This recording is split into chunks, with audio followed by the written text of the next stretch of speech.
Hi everyone, it's Chalin. Today is March 20th, and if it's Friday, then this is the Delve.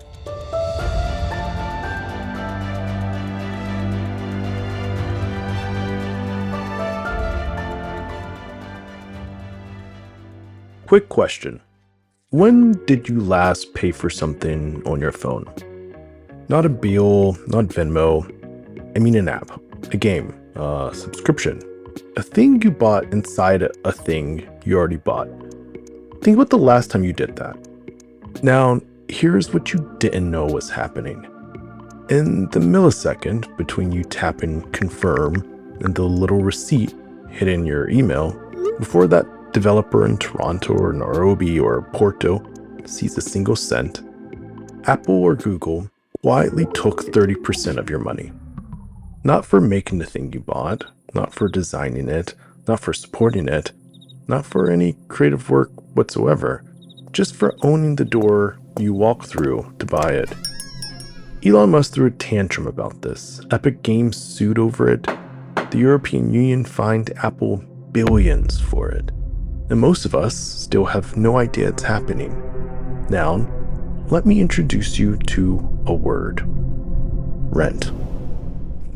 Not what you pay your landlord. I mean the economic concept. What economists call income you earn, not from making something, not from competing for something, but simply from owning something other people cannot avoid. This was the engine of feudalism. The Lord didn't grow your crops. The Lord didn't build your cottage. The Lord owned the land. And because you couldn't farm without land, you paid. Good year, bad year, plague year, the rent was due. We spent 3 centuries telling ourselves capitalism buried that system. But there's an argument, a serious, peer-reviewed, deeply uncomfortable argument, that we didn't bury it. We just moved it to your pocket. And today's guest has spent 25 years trying to explain exactly how that happened, and more importantly, what we can do about it. I've been off for a few weeks. Primary season here in the US and a run of Iran conferences pulled me away, but we are back for the final 4 episodes of season 9. And this is the one I've been most impatient to release. Cory Doctorow is a science fiction writer, an activist, a journalist, and one of the most important thinkers in digital rights of the last quarter century. He coined the term enshittification that started as a wonky policy critique and ended up as the most accurate description I've ever heard for why every platform we love eventually starts feeling like it's working against us.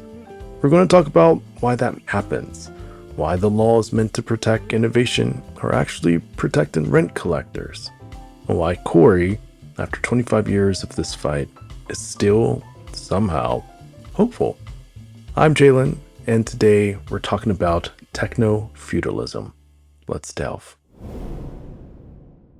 Cory, welcome to the Delve. How's it going today? Well, I'm still vertical. What a really good way to start this off. Beyond that, can you tell me a little bit about yourself and all that good stuff? Sure. Well, I'm a science fiction writer. I'm an activist and I'm a journalist. For a quarter of a century now, I've worked with a nonprofit called the Electronic Frontier Foundation on stuff you could broadly call digital human rights, privacy, competition, right to repair, a bunch of stuff kind of around the fringes of that. I was our European director and lobbied the UN and Brussels and Westminster. I'm originally from Canada. I live in the US. I was naturalized as a Briton, and so I now have 3 passports. I write science fiction novels and other things. I've written about 30 books, everything from a picture book for toddlers to weighty tomes about policy and dozens of science fiction novels for adults, young adults, graphic novels for middle grade readers. I was the co-editor and remain the co-owner of a website called Boing Boing that was for a long time the most widely read blog in the world. And I continue to blog. I have a newsletter called Pluralistic at pluralistic.net. I have taken a look at both of those. Mm-hmm. So there are some some bits twisted in these questions here. First things first, I want to talk about techno-feudalism. Yeah. It might sound like a big word, but Sure. I feel like the implications of it are even bigger. So tell me about what the system means to our listeners, and good thing, bad thing, alarming, not alarming. Well, many people have observed as the internet became more concentrated and the people who ran one of the 5 giant websites filled with screenshots of text from the other 4 that we are all forced to use gain more power over our digital lives, that it was starting to feel a little feudal in the sense that there's maybe kind of a hereditary class of people who get to boss us around and we're kind of serfs and so on. And that vibe developed into a couple of specific critiques. The first one, which is not the one I think you're asking me about, but is an important one, comes from the security expert Bruce Schneier, who talks about the idea of feudalism in the sense that the internet is full of marauding bandits, and there are these fortresses like Apple or Google or Facebook. And if we move into one of them, the feudal warlord who owns the fortress will hire mercenaries to keep us safe from the bandits. But if they ever decide to turn on us, then we're trapped inside. And that, I think, is an important insight. You will often hear companies like Facebook and Google and Apple describing all the real things they do to keep their users safe, particularly when they're accused of doing things that harm their users. And the kind of excluded middle there is you can, on the one hand, keep your users safe from other people, but not from yourself. And then there's Yanis Varoufakis, the guy who was the finance minister of Greece during the financial crisis. Yes. And was also the first economist Valve ever hired to be an in-game economist for video games. Very smart cookie. Calls himself a libertarian socialist. Okay. And he wrote an important book called Techno-Feudalism that came out last year. And he develops a different theory of techno-feudalism. And to understand what he means by techno-feudalism, you have to understand what economists mean when they talk about feudalism, and specifically the way people get rich in feudalism, which is from something called rents, and how people get rich under capitalism, the system that came after feudalism, which we call profits. So rents are money that you get from owning something that economists call the factor of production.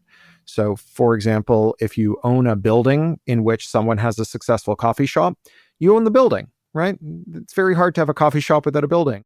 And the nice thing about rents from the perspective of the rentier, the person making the rents, is that you're insulated from risk. So if the person who's running the coffee shop, who is a capitalist, finds themselves going out of business because a better coffee shop opened across the street and poached all their best baristas and all their best customers, you, the rentier, are in great shape because you now own an empty storefront on a block with the hottest coffee shop in town. The capitalist was exposed to competition risk. The feudalist, the rentier, is insulated from that risk. And so in the Industrial Revolution, you had feudal lords and they owned big land holdings. And you had peasants who were bound to the land. So if you were born a peasant, you were not allowed to move without permission from your lord. You owed rent for your cottage and your fields on the lord's land. And you owed that rent no matter what. Bad year, good year, you had to pay the rent. So the feudal lord was insulated from the risk of a bad crop, right? They just got the rent no matter what. So along come the capitalists. They want to build what they called the dark satanic mills, where they were making textiles. And they needed a couple of things that were in contrast, or rather in tension, with the thing that the feudal lords had. So one thing they needed was land to graze sheep on, because they were using a lot of wool. And that land was occupied by peasants who were paying rents to the lords. And so it was not compatible with grazing sheep on it. And then they also needed people to come and work in the factories. And the problem was everyone who would work in a factory was bound to the land, growing crops for the lord that needed to be displaced so that sheep could grow on them. And so profit triumphed over rent. They built the dark satanic mills. They enclosed the commons, right? They turned the places where the peasants lived into grazing land, and fenced it in, turned the peasants off the land. The peasants became the proletariat. They became workers. And while there are definitely some advantages to what's called free labor, which is where you can take a job or quit a job, there are some disadvantages, like you can be fired. You can't be fired from being a peasant, right? And so once again, you have risk being shifted onto workers through this process. And workers get the shitty end of the stick, whether we're talking about rents or profits here. Let's be really clear about that. Varoufakis, he says, look, there were people making profits before the Industrial Revolution. There were, peddlers and shopkeepers and so on. But when you had a conflict between a rent and a profit, rents won. And that's what made the system feudal. The most important source of income was the rent and not the profit. And under capitalism, when rents and profits came into contract, you enclose the land, turn the peasants off of it, expose the lords to shocks, right? Bad crop yields, bad sheep yields, bad wool yields, and so on. And you expose the workers to risk, and profits won over rents. And Varoufakis says that we are living in a moment where the factors of digital production are owned by people who generally do not work them for profit, or at least in the majority do not own them for profit. The money Apple makes from the iPhone is way less important than the money Apple makes from the App Store. The App Store is a thing Apple owns that other people use to realize profits. And Apple, famously, the subject of antitrust cases in Europe and Japan and South Korea and the United States, Apple takes 30 cents out of every dollar that a capitalist makes in the App Store. If you've got friends who make their money on Patreon, they're all really angry at Patreon right now because Patreon just jacked their fees to 30%. That money's not going to Patreon. That money's going to Apple because the money is being collected through an app. Even Elon Musk pitched a tantrum about this when he started charging $8 for Blue Check. He said, well, it's $11 if you book it through an app, right? Because Apple is taking money. You had the people who make Fortnite, Epic, sue Apple over this because the money your kid spends on skins in Fortnite, 30 cents out of every dollar is being sucked out of it. And now you have people in other countries wondering in the age of tariffs why it is that when a Canadian software author makes an app and sells it to a Canadian user of an iPhone, every dollar that user spends to buy the app and then within the app after they own it takes a little round trip through Cupertino, California and comes back 30 cents lighter. Yeah. And so that is the triumph of rents over profits. And once you see this, you see it everywhere. So Amazon looks pretty capitalist, right? Thousands and thousands of sellers, like the world's biggest flea market. But when you look a little more closely, you realize it's not really a flea market. It's more like, say, Main Street USA at Disneyland, where what looks like 20 different stores are all interconnected and owned by one company. Amazon decides what is for sale in all of the stores. They decide whether you can find it, where it's shelved, how much it costs. And not only that, they take 45 to 51 cents out of every dollar that the capitalists in that marketplace make. And so you have rents triumphing over profits. And even the rentiers are not immune to rent, right? There's parasites have their own parasites. So there's a dusty town in the Eastern District of Texas that is a made town for patent trolls. These are people who don't make products, they just make lawsuits. And what they do is they buy up low quality patents that the US Patent and Trademark Office has issued in a moment of inattentiveness. Patents on things like one click to buy something, or, tapping a screen to select a button, or putting a GPS on a bus so that you know when it's coming. And they buy these patents, they sue in the Eastern District. And the Eastern District is extremely friendly to this. And the people they preferentially sue are like Apple and Samsung and Google and these other companies. They win hundreds of millions of dollars. So companies that do nothing productive, right? Like, I think we can agree that if you're a patent troll, no user out there wakes up every day feeling glad about your patents. There is no social function to it. You merely own a factor of production. You own the right to tap a button on a screen. And where you have the conflict between the most successful firms in the history of the human race, firms with market capitalizations in the multiple trillions of dollars, and these fleas, these little bloodsuckers, right? Who've never made a thing except for a legal brief, who have no legal presence. In this town in the Eastern District of Texas, you have office buildings that have 100 mailboxes out front, but all the offices are empty. And these are the so-called headquarters of these patent trolls. And they do that so they can have a legal nexus. They can sue them there. Wow. Right. So for Varoufakis, this is feudalism. And Varoufakis talks about how, and this is where his work dovetails with my own, how the monopolies of these feudal techno-feudalists, the monopolies of Amazon and Apple and Google and so on, create a durability in this feudal arrangement that looks a lot like the original feudalism, in that you can expect that the successor to Apple will just be Apple, right? And the way that the successor to the lord who runs your estate today is going to be their kid, right? It's just going to be the same family, generation on generation. And that this is a potentially permanent situation in the absence of some intervention. And Varoufakis, being a socialist, is very familiar with Marx, and he knows that Marx and Engels, who wrote the Communist Manifesto, they were very excited about capitalism and all the things that it could do. First chapter of the Communist Manifesto is just like, look at how when we replaced feudalists with capitalists, we got all kinds of production, a bounty of things that make our lives better. They posited that capitalism, by the way, Karl Marx coined the term capitalism, that capitalism would be an intermediate state between feudalism and socialism. And Varoufakis proposes that perhaps capitalism was an intermediate state between feudalism and feudalism. Okay, there's this word that you've coined, inshitify. And let me tell you, this is not a podcast that I usually swear on, but you described how these platforms inshitify over time. First, they make people happy, then advertisers, and then eventually just no one's happy. It's just a shitty situation. Can you walk me through how this happens or what this means? Sure. And I'll note that, like, in the other window on my screen right now is the first pass pages of the manuscript for my book, Enshittification. It comes out in October from Macmillan. So this is a subject on which I have very well-developed thoughts. So Enshittification, it's a critique. And as you say, it's got a dirty little word in it. And I've been talking about tech policy stuff for literally 23 and a half years now, since I started at the Electronic Frontier Foundation, with some success, but not the kind of success we've gotten out of enshittification.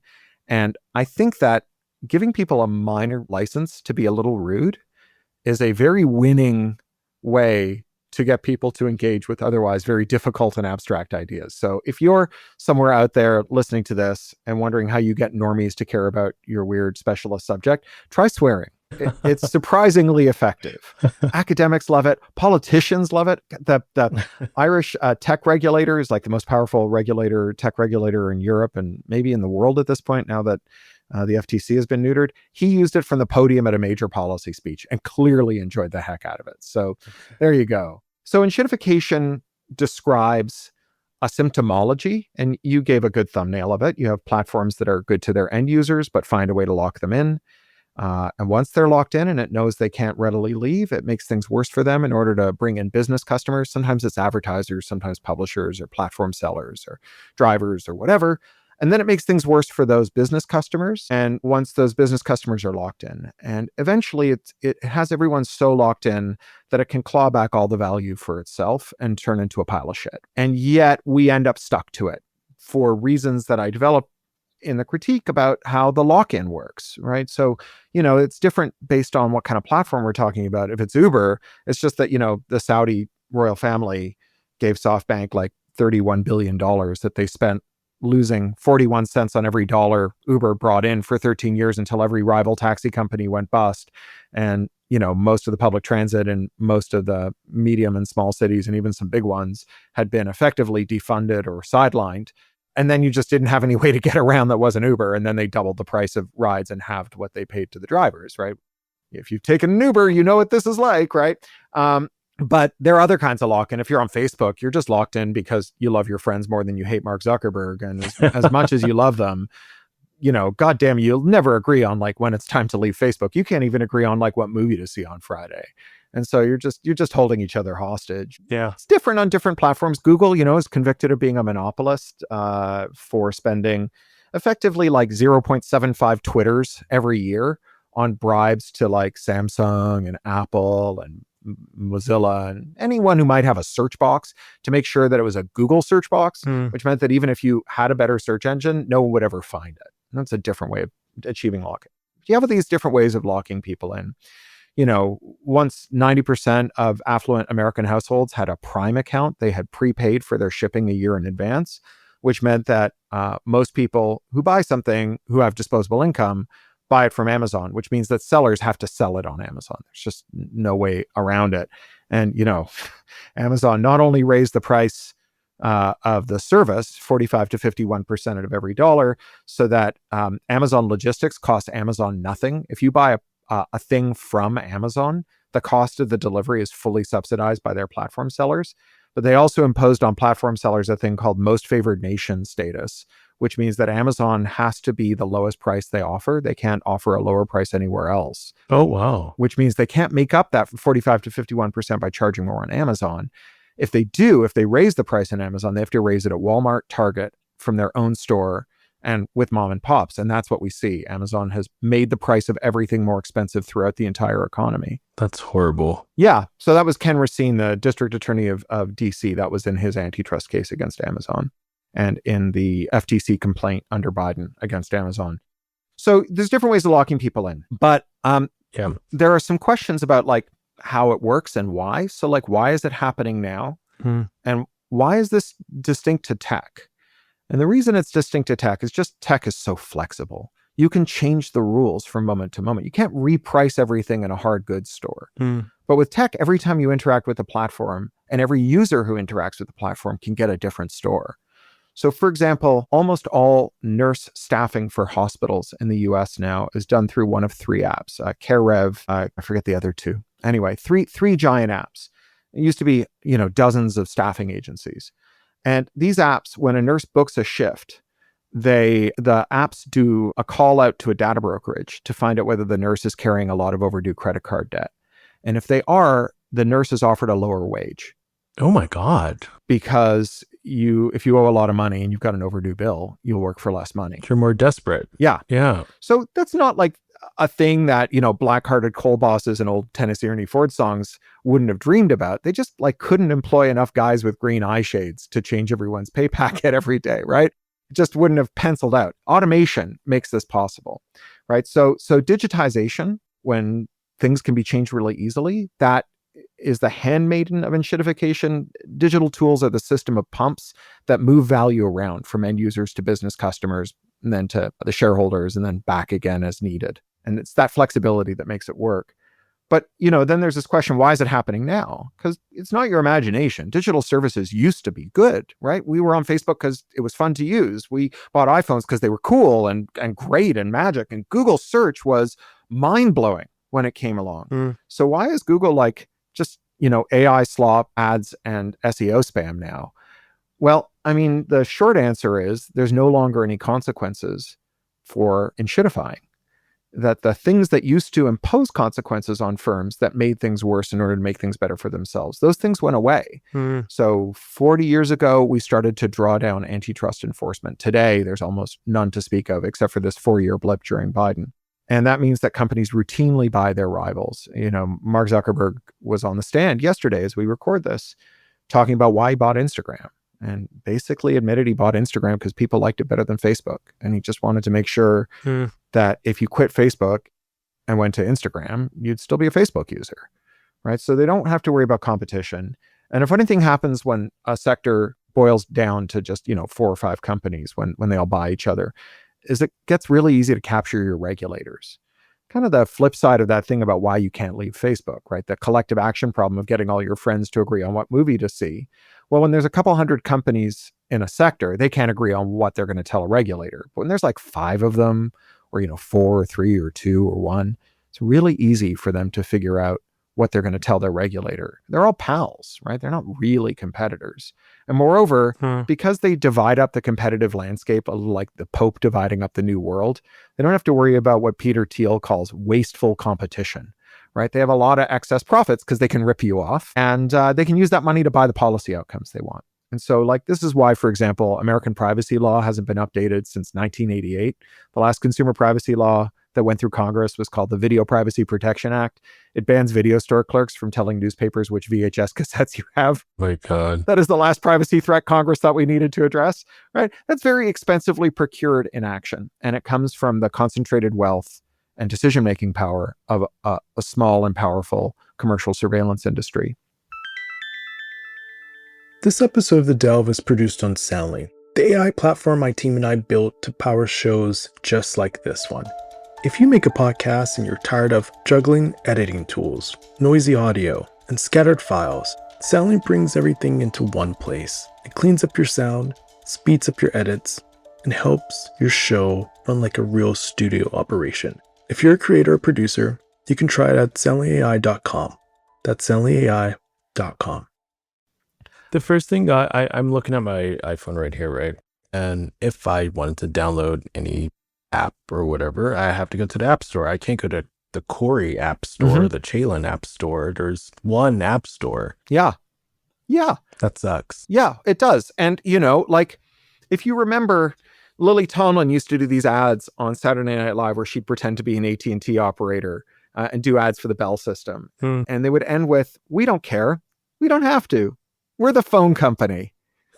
Right? And this is something that Biden's FTC chair said when she was on Jon Stewart, Lena Khan. She said, companies that get too big to fail aren't just too big to jail. They're too big to care, right? They don't care. And when Apple doesn't have to worry about losing your business, they don't have to worry about keeping your business. Now, there are ways that you can resolve this in tech. So I mentioned before how flexible computers are, and that's not just like a kind of hyperbole. In computer science, I'm a fake computer science scientist. I have an honorary doctorate in computer science. And in computer science, we call computers, the computers that we all use, we call them Turing Complete Universal von Neumann machines. Okay. Which is a lot of jargon that means every computer is capable of running every valid program. So the reason your iPhone doesn't let you install software from a different app store or a different source is not because it's incapable of doing it. It's because it refuses to do it, right? It's not like, your blender won't shine your shoes because it's a blender, right? But this is more like your car won't start because it's got a breathalyzer on it, right? Like, this is a device you own that has been designed to refuse orders from you. It doesn't permit you to. Yeah. Now, there's no reason you couldn't write the program that would let you do it. And historically, that's what we did, right? That's what Apple did. So in the early 2000s, Apple was nearly killed by Microsoft because Microsoft wouldn't update Office for the Mac. And so it was so unusable that you couldn't exchange files with Windows users. And this was right when Microsoft was convicted of having a monopoly because they controlled 95% of the operating system market. And so 95% of the world wanted to send you a file, you couldn't read it. Or if you did, it would just like immediately go corrupt. I was a little kind of a CIO for hire back then. I was helping these startups and print shops and stuff. And I would wire up their offices and get them an ISDN modem and get them all set up. And with the designers, it eventually got to the point where I would just put a PC on their desk next to their Mac because it just didn't work. It's easier. And then it was like, why do we have two computers for this designer? Why don't we just like put a big beefy graphics card in the PC and throw away the Mac altogether, and we can get like Adobe and Quark for Windows, right? So the way Apple resolved this is they just went out and they reverse engineered the Microsoft file formats, and they created something called iWork Suite, which is Pages, Numbers, and Keynote. You've probably used most of those. Yeah. And they perfectly read and write Office files. They read Excel, PowerPoint, and Word files. They just reverse engineered it. And that's called interoperability, the ability to make one thing work with another. And you could have an interoperable program that let any mechanic diagnose your car, or disable the thing on your printer where it checks to see whether the ink came from a third party or is original HP ink, or that lets you install software on your iPhone, or that let you use any continuous glucose monitor with your Medtronic insulin pump, or that let farmers fix their tractors. The thing is that in 1998, Bill Clinton signed a law called the Digital Millennium Copyright Act, and Section 1201 of that law makes it a felony to bypass a digital lock with penalties of $500,000 and a 5-year prison sentence for a first offense. And the scope of that law has been monotonically expanded by a series of lawsuits and actions since the turn of the century, such that now nearly every device is covered by this law. And it's created something Jay Freeman calls felony contempt of business model, where if you make it so that redesigning a product so that it serves its owner rather than its shareholders requires breaking a digital lock, then because breaking the digital lock is illegal, changing the device becomes illegal. We made a law that protects locks, right? Even if the thing that the lock is protecting belongs to you. And so you have this incredible series of increasing rent extraction actions by product designers. And, I talk a lot about printers here because they are really ground zero in this.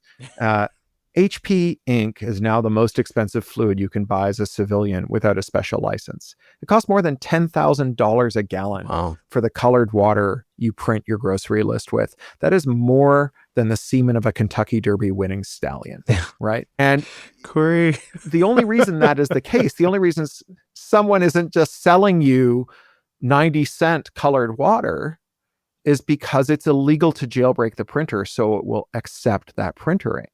right. So that went away. So companies don't have to worry about that. But there was one other thing that held the line and kept companies from enshittifying, and that was their own workforce, because tech workers have had a lot of power. And a lot of them really cared about their users, right? The path into tech is often like the incredible liberatory power of computers that you experience as a young person and that you want to share with other people. And in particular, if you're working the kinds of hours that Silicon Valley demands of its workers, and you're putting in 90-hour weeks and sleeping under your desk and missing your mother's funeral, when your boss says, "Enshittify that app," you're like, no. And you know why I can say no? Because the guy across the street will give me a job today for more pay. Yeah. So the answer is no. Well, we've had 500,000 layoffs in the tech sector. And when tech workers had power, they never unionized. And so if your power comes from scarcity and not solidarity, when the scarcity goes away, so does the power. I was actually at like a print shop a couple weeks ago, and this guy he was like, "Oh, I can print this in color." I was like, "No, what are you doing?" He was like, "No, it's okay. Like it's the same price." Yeah. It's like, I'll just use this. I'll just use this gold leaf. It was so scary. Like my life flashed. I was like, no! Yeah. Well, they probably have a continuous tank feed, a large formatting jet or something. Yeah. I used to work in pre-press. So, firms have a little more bargaining power. I mean, they get screwed by Adobe, but they don't get screwed as much by HP. They are buying bigger and more powerful printers. And, there's not much you can do to enshittify your life. But if you do want to enshittify, because it's a systemic problem, not an individual problem, right? You're not going to solve it the same way you're not going to recycle your way out of the climate emergency. Yeah. There's a policy question, right? You need to change your leaders and you need to pressure them and you need to do other stuff. But, one thing you can do to actually make your life less shitty is just get a laser printer, which unfortunately is like a $300 investment instead of a $50 investment. But then the cost per page is like as close to zero as makes no damn, and they don't screw you. I want to talk a little bit about politics and some of the most politically divided voices. We have Elizabeth Warren on one side, Steve Bannon on the other side. They found an agreement that big tech is out of control. Yeah. What do you think of this moment when there's this cross ideological backlash? Well, I don't think it's for the same reason, right? I think that sometimes there is some overlap in the motivation, but not entirely.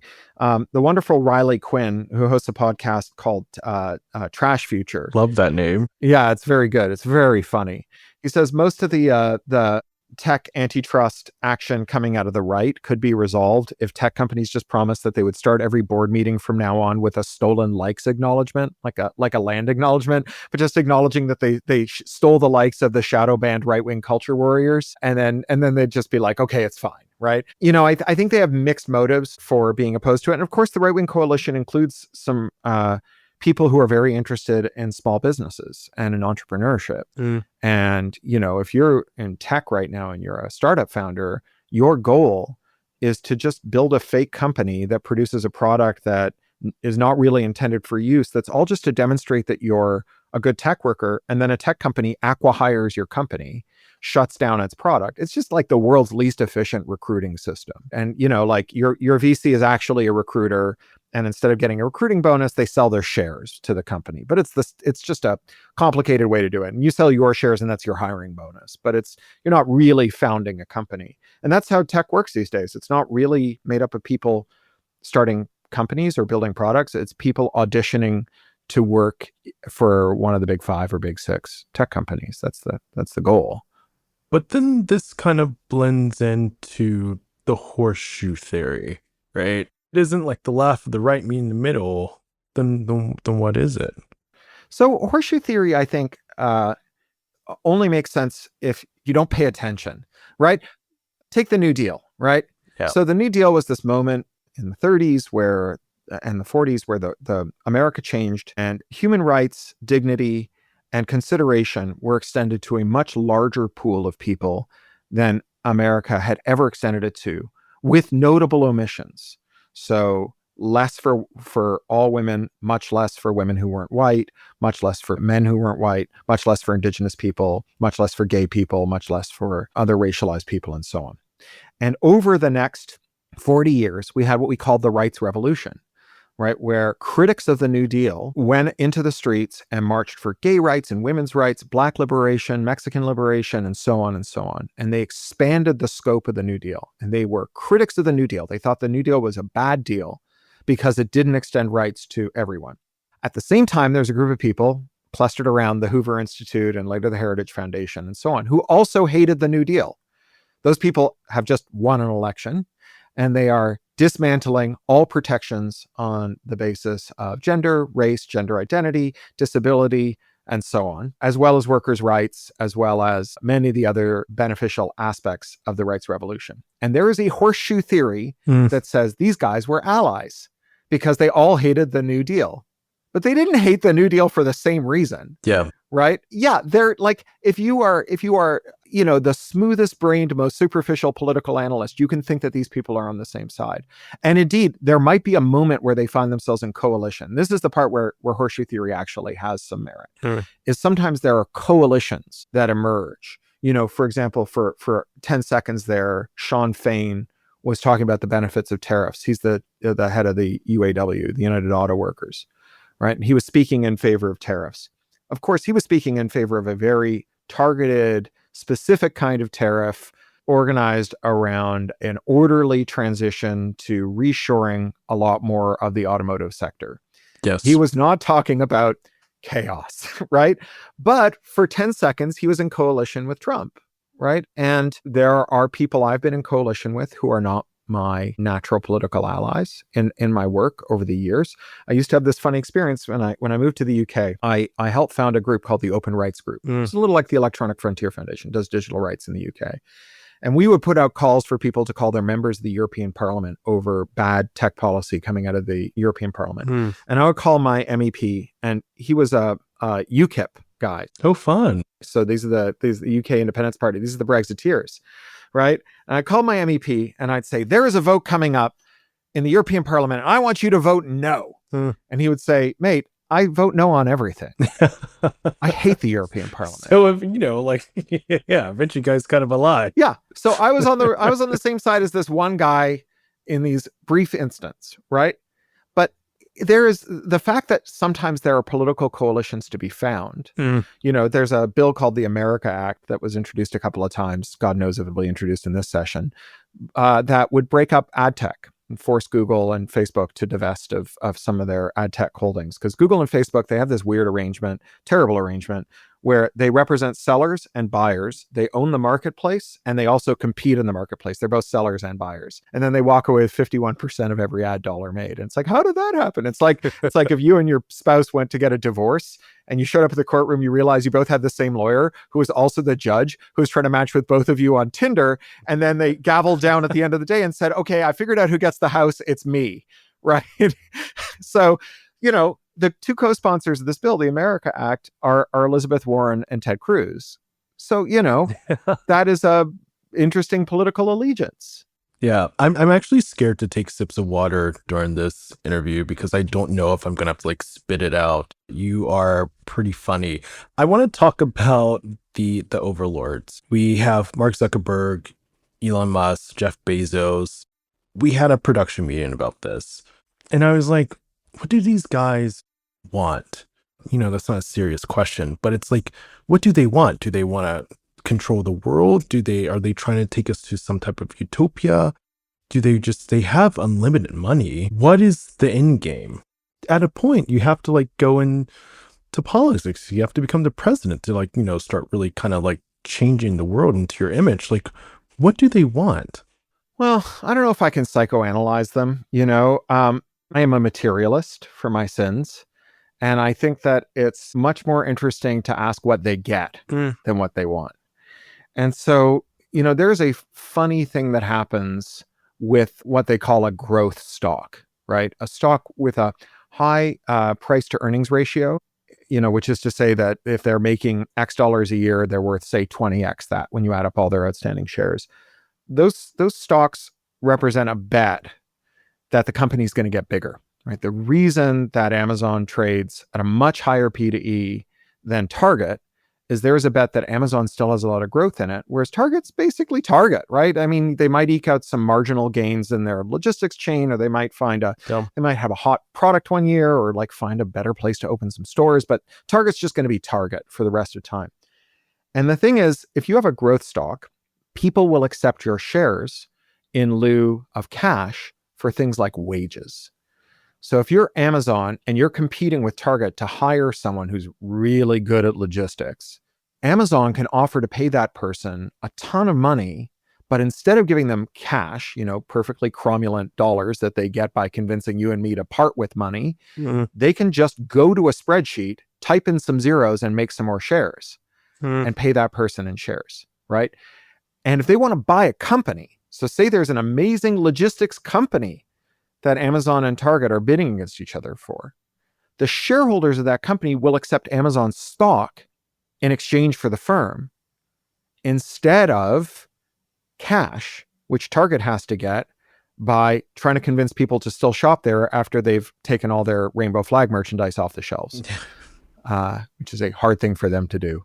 And so Amazon has this like unbeatable advantage relative to non-growth stocks, which only obtains for so long as they are posting growth.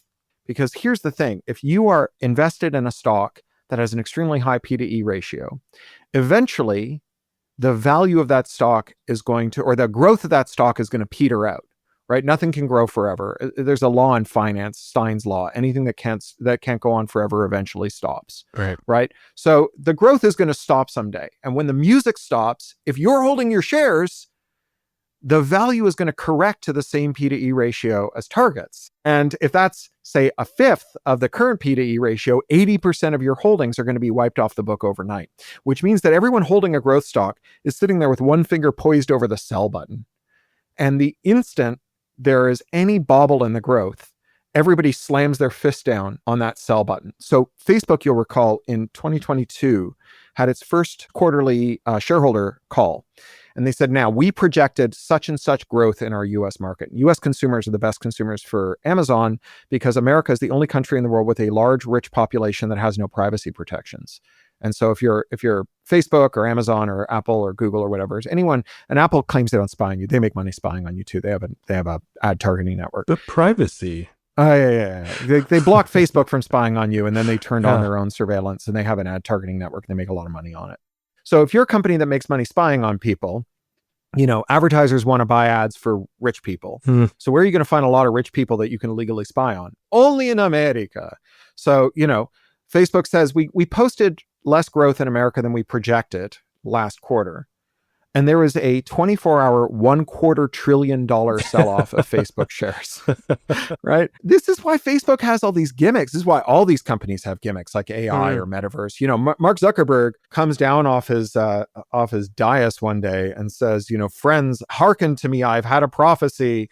I know I told you that your future consisted of arguing with your racist uncle using the primitive text interface I invented so I could non-consensually rate the fuckability of my fellow Harvard students.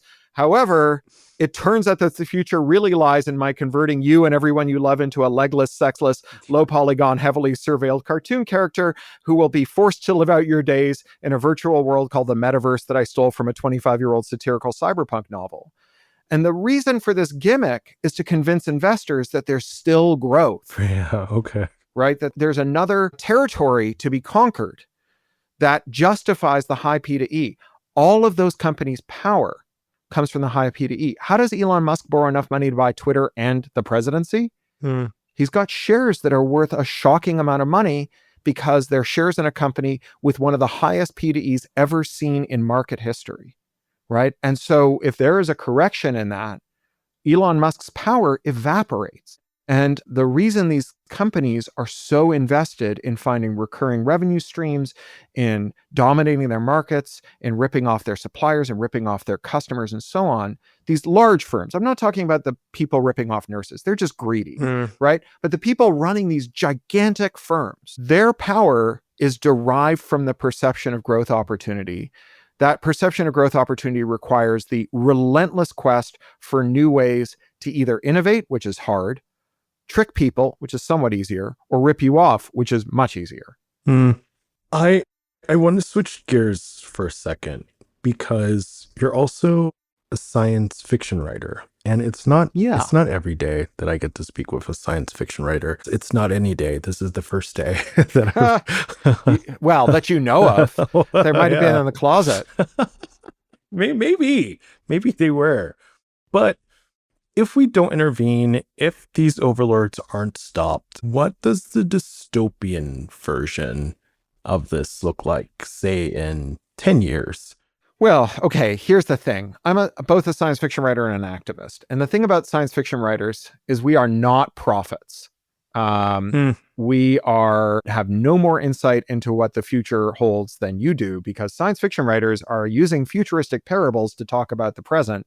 And science fiction writers who get high on their own supply and think that they can predict the future are every bit as weird and wrong as, say, Nostradamus. Okay. So I don't think I can predict the future.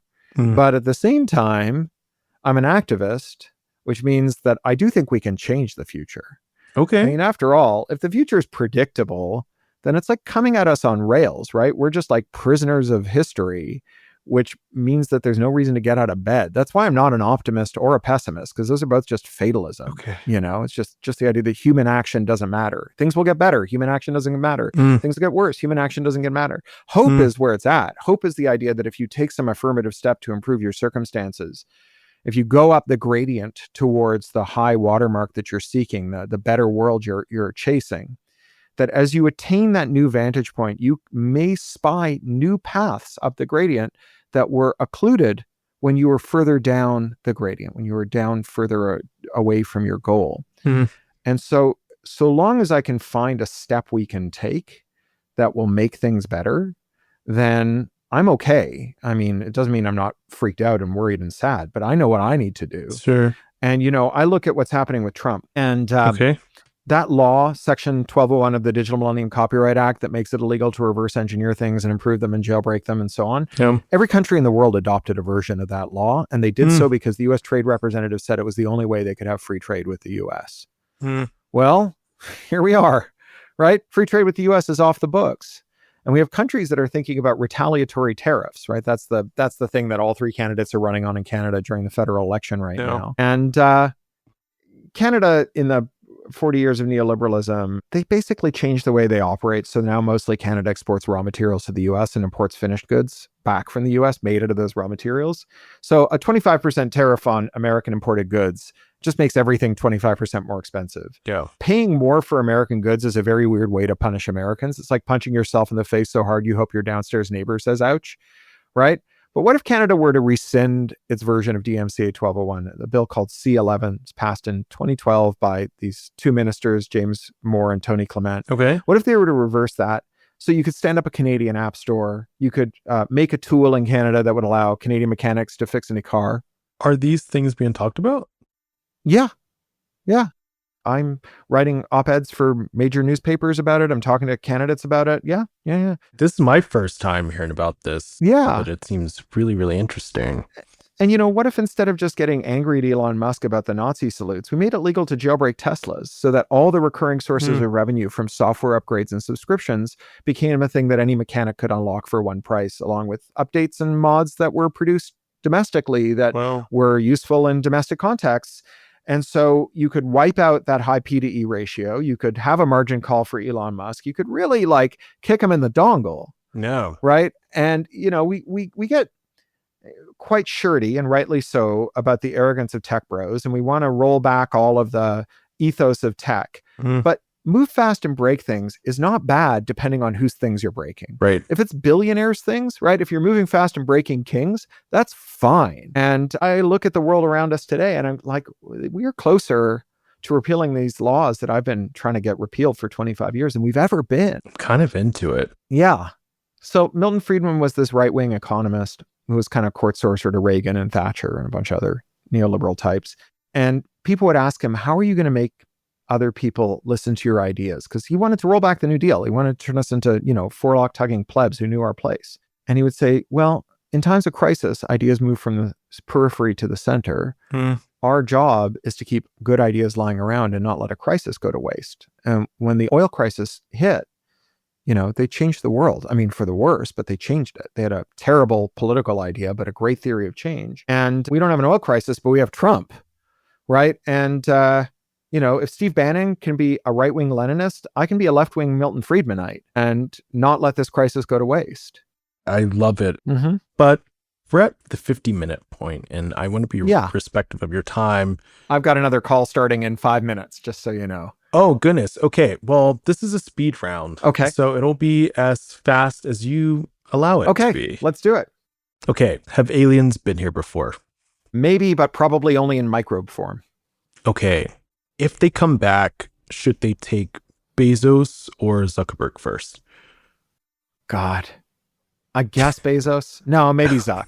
Okay. I'm reading Careless People now, and boy, is Zuck a creep. Okay. What's one? No, Bezos. Bezos names all those warehouse workers. Okay. What's one tech tool you wish was never invented? Digital rights management, the stuff that stops you from using your devices the way you like. What's one digital guilty pleasure, something you use though you know it's bad for you?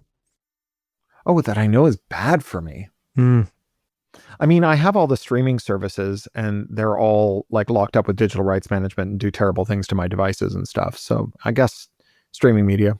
Okay. Streaming. Oh man, I mean, I like the media. It's just it's the service design. Yeah. Not the algorithm, just the fact that like they're designed so like they can take all the Christmas movies out at Christmas and charge you an upsell for them, and there's no way to record those movies to watch later. Like we've uninvented the VCR, which is wild. What's the wildest conspiracy theory you almost believed? I almost believed. We have 3 minutes. What's a conspiratorial belief that I hold? I mean, it's like the almost is what's tripping me up.